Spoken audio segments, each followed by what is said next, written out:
咳嗽时不要吃鸡。民间素有咳嗽吃鸡，神仙难救之说。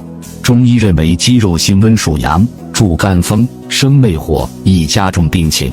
鸡为纯阳之体，火性旺盛，需用水来平衡。这也是为什么很多鸡肉进补的食物都以炖汤为主。若咳嗽时吃鸡，无异于火上浇油；肺热者吃鸡，肝火带肺火，咳到半夜难停；脾胃差者吃鸡，积食化热，咳到躺不下。尤其眼屎多、睡不安、扁桃体红肿时，更要远离鸡肉。